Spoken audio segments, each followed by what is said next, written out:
Vamos a hablar de los derechos económicos, sociales y culturales, más conocidos como DESC.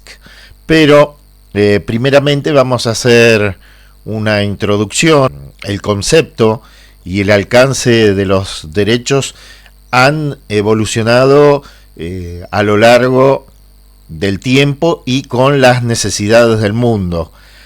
Es así como antes de la universalización de los derechos humanos, las sociedades comenzaron a reaccionar contra el poder absoluto del Estado, y en ese sentido, frente a ese riesgo de poder del Estado centralizado y también contra los riesgos de opresión de un Estado centralizado, durante las revoluciones burguesas se reivindican todos los derechos liberales, y por eso la primera generación de derechos humanos está centrada en torno a la noción de libertad, con sus dos vertientes, que son los derechos civiles y políticos.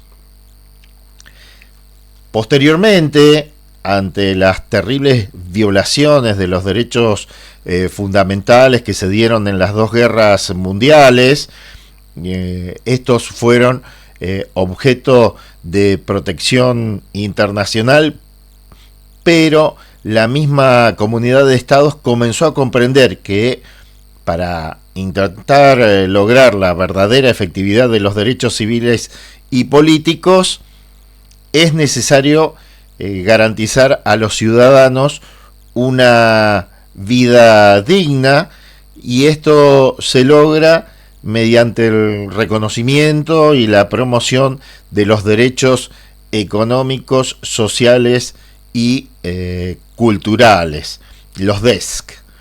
Sin embargo, las 12 categorías de derechos eran presentadas como independientes,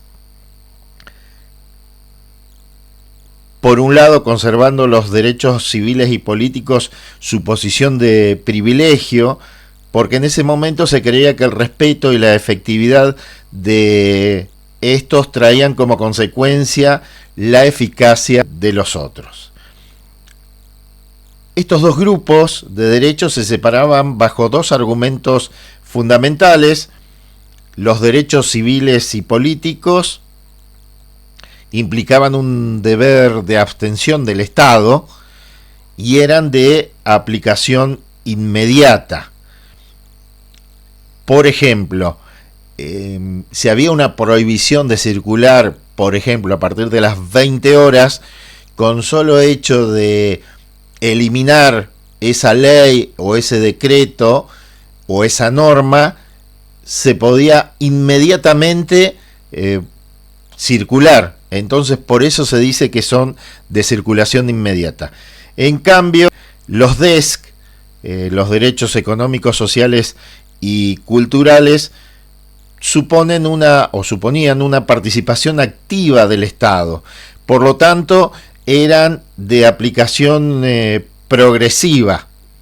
Los derechos económicos, sociales y culturales no se pueden no se pueden aplicar inmediatamente. Tiene que ser en forma progresiva. ¿Cómo nacen los DESC? Nacen en las jóvenes democracias europeas y americanas del siglo XIX. Esto es vinculado a la idea de igualdad que defendían los sectores sociales en el marco de los procesos de industrialización. Recordarán en esa época. El marco histórico en el que se da es el movimiento obrero europeo, las innovaciones adoptadas por la República de Weimar, las reivindicaciones populares como las revoluciones rusa y latinoamericana, el New Deal en Estados Unidos. Bueno, estos son algunos de los ejemplos que tuvieron en el marco histórico. La igualdad fue el derecho invocado por los sectores sociales oprimidos, y esto de la igualdad entra en un nuevo contexto jurídico como elemento determinante para la consolidación de los derechos sociales en las concepciones liberales de esa época. ¿Cómo se formaron los derechos sociales? Bueno, ustedes recordarán la Revolución Francesa de 1789, el mundo bajo el poder totalitario cae para dar paso a una nueva forma de soberanía nacional. Ahora el individuo, después de la revolución, trasciende a una categoría de ciudadano que lo hace acreedor a un sinnúmero de derechos, pero ojo, no todos son derechos, también de obligaciones. No solo tiene derechos, sino también se crearon las obligaciones. El poder estatal queda limitado por las amplias libertades que se han otorgado al individuo. Es así como las posturas liberales posicionan una nueva realidad, el individuo como señor de las facultades que el mismo poder público reconocía como propias. El poder estatal se encontraba limitado junto a estos derechos subjetivos que se presentan en la mayoría de las constituciones europeas y americanas de finales del siglo XVIII y durante el siglo XIX. Ya se encuentran algunos textos, algunas constituciones con referencias expresas a los derechos sociales, como por ejemplo el derecho al trabajo o a las situaciones de asistencia en situaciones de necesidad. Por ejemplo, uno es la Constitución francesa, es un ejemplo del año 1793. Alemania, por ejemplo, adoptó derechos sociales como, en este caso, los de seguridad social, y también en Estados Unidos se implementaron medidas económicas que desestabilizaron los grandes monopolios de industrias colosales. El establecimiento de los derechos sociales, ya sean las normas constitucionales o en legales, durante la época que estuvo fuertemente influenciada por ideas liberales, sugiere que no existía en esa etapa histórica una concepción concreta de esos derechos, puesto que la consagración de los derechos sociales demandaba una participación activa del Estado. ¿En qué sentido? En el sentido que el Estado tenía que adoptar medidas que permitan el mejoramiento de los estándares de vida de los asociados, y de esta manera se contradecía el pensamiento liberal que pedía del Estado una abstención o un no hacer. Ustedes recordarán en esa época la parte de los que cursaron economía política sobre que el Estado no tenía que participar. Se decía que había una mano invisible que manejaba la economía. Bueno, esto tiene que ver con eso. El Estado no tenía que participar, tenía que abstenerse de hacerlo. Los sucesos económicos e históricos de principios del siglo XX que acontecieron tanto en Europa como en Latinoamérica cambiaron esas ideas clásicas frente a los derechos humanos. Recordemos el contexto, una deplorable situación social y económica que afectó a los pueblos latinoamericanos. Tal es el caso de México, y también la situación de primera posguerra que debió enfrentar Alemania. Entonces esto tuvo como resultado la consagración expresa en las constituciones contemporáneas de un cierto número, en este caso significativo, de derechos sociales que tenían por objeto remediar las grandes desigualdades heredadas del siglo anterior.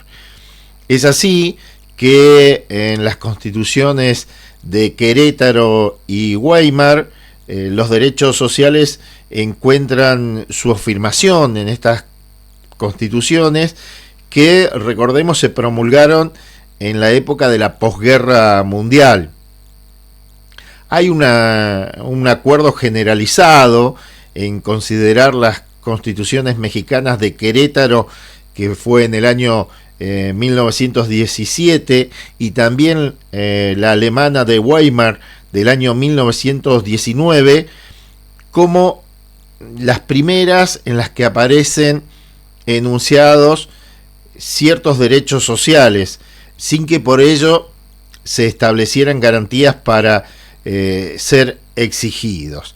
La Constitución de Querétaro fue una de las batallas ganadas por la Revolución Mexicana, iniciada en 1910 en contra del gobierno que duró 30 años de Porfirio Díaz y que fue acusado de sumir al pueblo mexicano en lamentables condiciones sociales, económicas y políticas.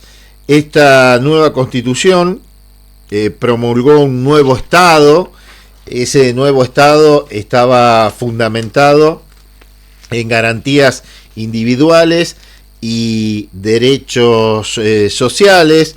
El discurso que se instaló era que se debía mejorar las condiciones económicas, políticas y sociales de los mexicanos.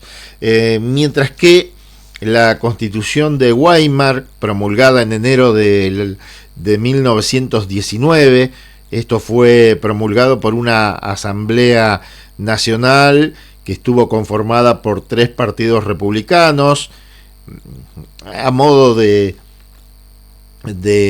ejemplo, les digo que eran los socialdemócratas, el Partido Democrático Alemán y el Centro, y tuvieron la tarea de enfrentar la deplorable situación económica de la posguerra. Ustedes saben cómo quedó Alemania después de sufrir la guerra.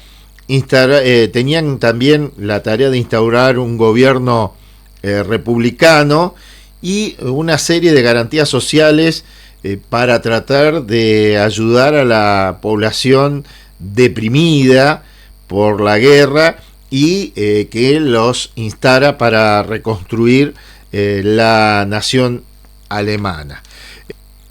Esta constitución, la de Weimar, proclamó generosos derechos sociales como el de la protección de la familia, la educación, también sistemas de seguros de vejez. Esto sería como la jubilación, sistemas de seguros de enfermedades, el derecho a la vivienda, al trabajo y al salario.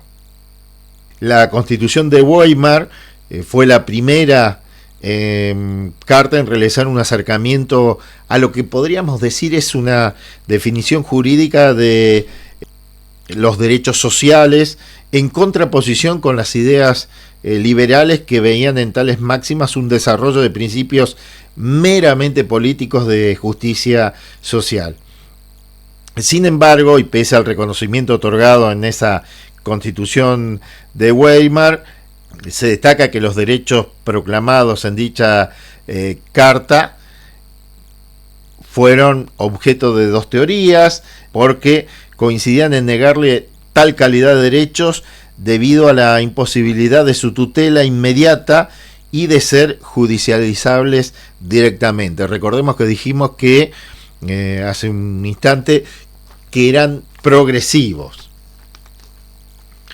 El Estado, en los derechos económicos, sociales y políticos, tiene que asegurar el mínimo existencial de cada persona. Los derechos económicos, sociales y culturales son fundamentales, hay que contextualizarlos, estructurarlos y también aplicarlos dentro de una concepción de Estado que los tiene que tener, los tiene que incluir como principio, los tiene que reconocer como de su responsabilidad, tiene que involucrar todas las instancias y también todos los poderes en su protección. Esta concepción se materializa en el Estado social de derecho. Como les decía, tienen que asegurar el mínimo existencial a cada persona. El Estado de Derecho también lo van a encontrar como Estado de la razón, fija los límites de su propia actividad. El Estado de Derecho supone la limitación de poder del Estado por el mismo derecho, el control de los poderes estatales, la protección y defensa de los derechos o libertades fundamentales, y todo esto orientado a la protección de los individuos frente a la arbitrariedad de la administración. Dentro de las características del Estado social se encuentran las siguientes: la realización de la igualdad a través de la procura de un mínimo existencial, también la igualdad de oportunidades, que toda la población tenga las mismas oportunidades, procura del orden económico y también procurar el orden social. Los estados liberales consagraban un principio de igualdad, pero en su momento esa igualdad era legal. Este concepto fue rebatido por los estados sociales, que consagraron jurídicamente la igualdad, pero no desde la legalidad, sino también desde su aspecto material. El estado de bienestar. Bueno, el origen es un poquito controvertido porque no hay una fecha exacta. Algunos autores sitúan esta formación estatal en el periodo que se inicia con la crisis mundial de 1929 hasta la crisis capitalista de los años 70. Otros autores ubican el origen del estado de bienestar en la segunda posguerra mundial, cuando la mayoría de los países centrales adoptan la doctrina contenida en el informe Beveridge, que fue en 1944, y hacen coincidir su vigencia con los 30 años gloriosos del desarrollo capitalista que siguen a la finalización de la Segunda Guerra Mundial. La formación del estado de bienestar respondió principalmente ante las crisis económicas y sociales del capitalismo, que influyeron en el cambio de una concepción liberal de un Estado no intervencionista a un Estado interventor, o sea, un Estado que no participaba a un Estado que sí se metía en los mecanismos de mercado.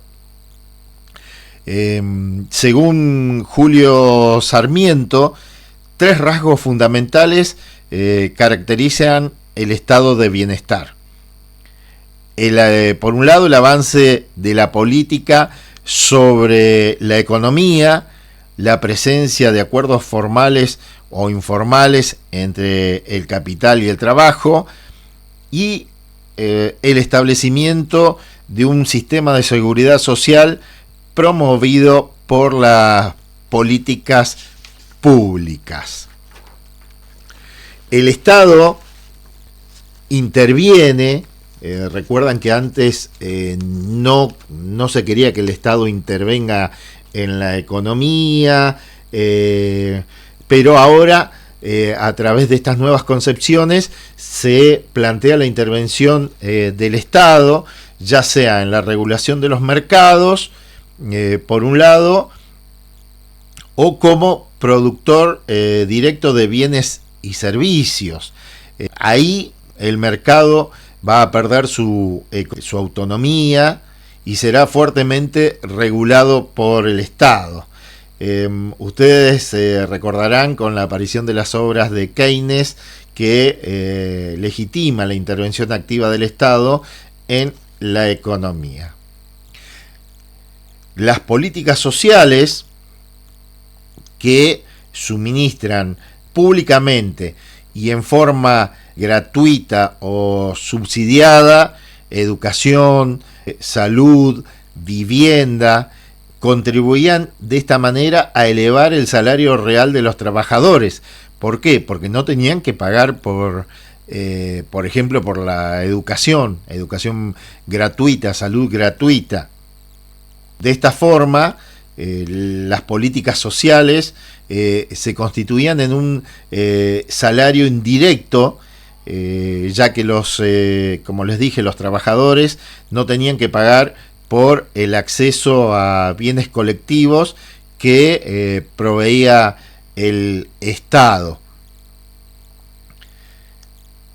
Este salario levantaba el poder de compra de los asalariados, incrementaba la posibilidad de compra y de este modo aumentaba la solidez de la demanda. Y algo similar a esto sucedía con lo que se había instaurado, el seguro de desempleo, porque les permitía consumir a aquellos trabajadores que habían quedado sin empleo y de esta manera temporalmente no tenían ingresos.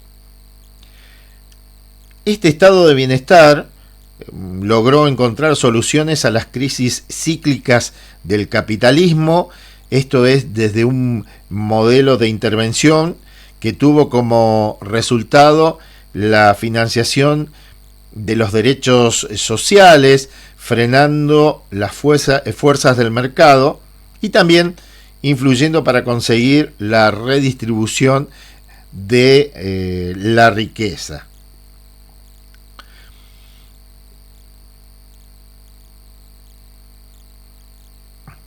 En el Estado social de derecho podemos distinguir aspectos definitorios de esa estructura. Por un lado, en lo jurídico se consagran constitucionalmente los principios de igualdad, de dignidad humana y de libertad. Estos se desarrollan a través de reglas y derechos que son más específicos. En la parte política se estructura el Estado dentro de un modelo democrático, de nuevo encaminado hacia la igualdad real y al bienestar social. Es decir, ¿qué significa esto? Con la exigencia de plantear y desarrollar políticas en la parte social. Y en lo económico se trata de conciliar la libertad de empresa y también la iniciativa privada, pero con la intervención del Estado, justamente en la elaboración y aplicación de políticas económicas que sean coherentes con las políticas sociales dentro de este concepto que habíamos dicho de Estado regulador. Los DESC como derechos fundamentales.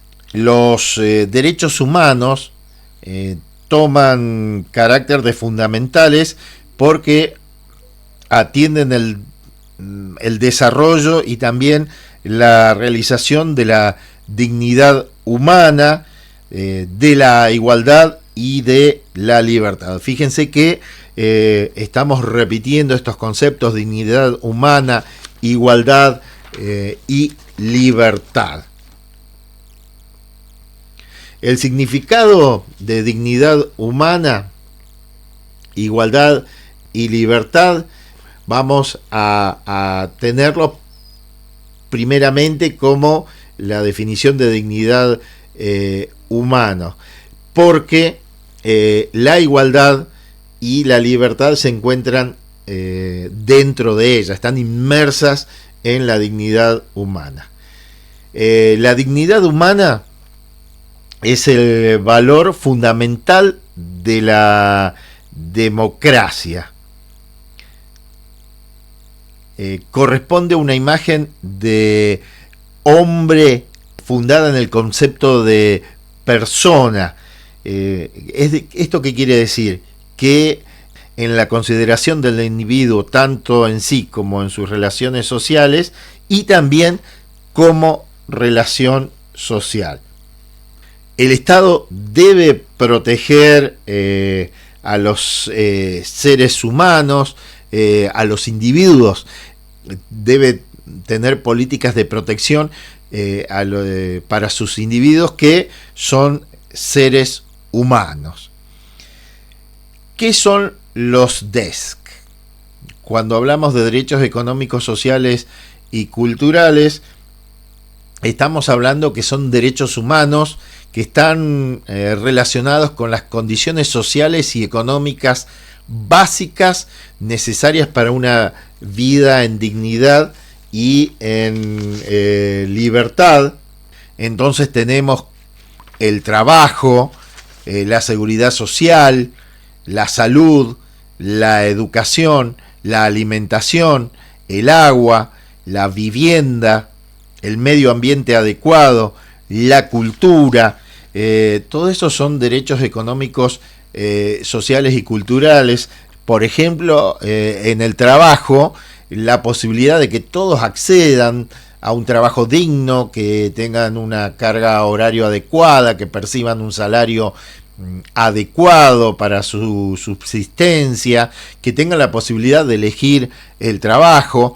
Estas serían, en síntesis, las condiciones por lo menos relativas al trabajo. Los principios fundamentales de los DESC son los siguientes. El Estado debe respetarlos. ¿Qué quiere decir esto de respetarlos? Abstenerse de violarlos. El Estado no tiene que mancillarlos, no tiene que, por un lado, no tenerlos en cuenta, debe respetarlos. También debe protegerlos. ¿Esto qué significa? Que tiene que impedir que otros no los cumplan o los violen. Y fundamentalmente cumplirlos, tomar medidas para hacerlos efectivos. Esto tiene su correlato con aprobar legislaciones, establecer decretos, leyes.